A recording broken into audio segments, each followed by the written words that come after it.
Bienvenue dans BioPilates Deep Dive. Aujourd'hui, nous explorons un classique exigeant et fondamental, le pont épaulé ou shoulder bridge dans sa version neutre, sans enroulement, sans mobilisation vertébrale. Prenez place sur votre tapis. Allongez-vous.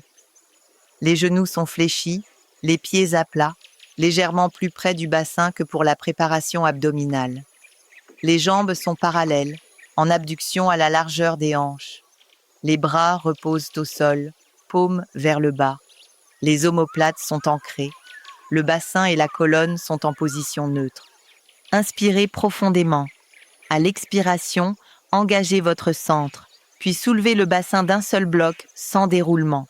Il ne s'agit pas ici d'articuler la colonne, mais de monter dans un alignement neutre, guidé uniquement par l'extension des hanches, jusqu'à former une ligne des épaules aux genoux. J'aimerais aujourd'hui vous parler de deux muscles, le grand fessier et du biceps fémoral. Le grand fessier, superficiel et puissant. Il prend naissance sur l'ilium, le sacrum et le coccyx et s'insère sur la tubérosité glutéale du fémur et le tractus iliotibial. Il est le moteur principal de l'extension de la hanche et stabilise le bassin. Le biceps fémoral profond fait partie du groupe des ischio-jambiers. Son chef long vient de la tubérosité ischiatique. Son chef court de la ligne âpre du fémur. Il s'insère sur la tête de la fibula, contribuant à l'extension et à la stabilité de la hanche, pour approfondir nos connaissances sur le rôle du système nerveux dans le mouvement. Il faut comprendre ce qu'il se passe au moment même où vous demandez aux extenseurs d'entrer en action. Le cerveau doit inhiber les fléchisseurs, psoas, iliaque, droit fémoral. Un seul geste.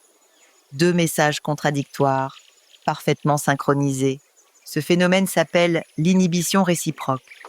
Lorsqu'un muscle est activé, son antagoniste est automatiquement mis au repos par un interneurone inhibiteur de la moelle épinière. Et derrière ce mécanisme, deux neurotransmetteurs clés entrent en jeu, l'acétylcholine et le GABA. L'acétylcholine est le messager de l'action. C'est elle qui, à la jonction neuromusculaire, déclenche la contraction volontaire. Quand elle est libérée par un neurone moteur, elle ouvre les canaux de la fibre musculaire, provoquant la dépolarisation, puis la contraction. En parallèle, le GABA, acide gamma-aminobutyrique, est le gardien du relâchement. Il est libéré par des neurones inhibiteurs et empêche la transmission de l'influx nerveux aux muscles que l'on veut désactiver. Il calme le tonus, supprime la contraction parasite, évite la cocontraction qui rigidifie. Grâce à cette chimie de haute précision, vous pouvez activer vos fessiers avec l'acétylcholine tout en inhibant vos fléchisseurs de hanches par le GABA. La contraction devient directionnelle, le mouvement devient fluide, la coordination devient visible. Et tout cela se joue dans des synapses, ces minuscules interfaces neuronales qui filtrent, adaptent, ajustent. Le pont épaulé est donc un mouvement synaptique, une intelligence incarnée. Reprenez votre pont, inspirez pour stabiliser les hanches en extension. Expirez, soulevez une jambe, gardez le bassin neutre, tendez le genou et pointez les orteils. Inspirez, abaissez la jambe tendue à la hanche sans laisser le bassin chuter. Inspirez à nouveau, montez la jambe au plafond, puis expirez, repliez, reposez le pied au sol. Continuez avec l'autre jambe. Faites 2 à 3 répétitions de chaque côté.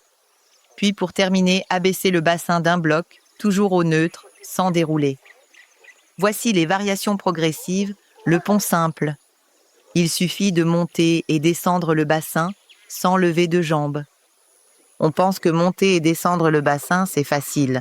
Eh bien, pas du tout, car il y a un véritable risque, celui de mobiliser la colonne vertébrale par habitude. Et tout le monde n'arrive pas, dès la première exécution, à rester au neutre. Pourquoi ? Parce que la position neutre n'est pas une posture que nous utilisons spontanément au quotidien. C'est une position que l'on apprend, que l'on affine dans la méthode Stott Pilates. Et elle demande du temps, de la conscience, de la répétition.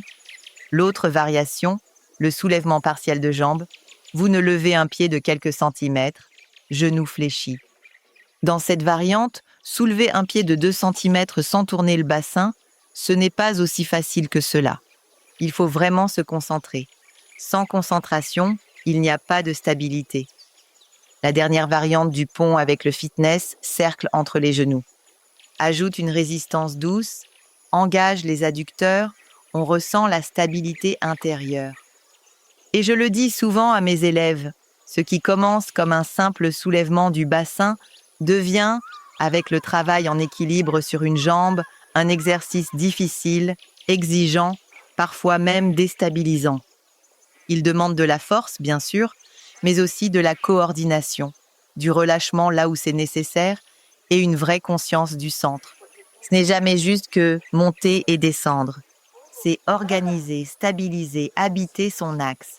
Merci de m'avoir écouté et rendez-vous pour un prochain épisode dans Biopilates Deep Dive.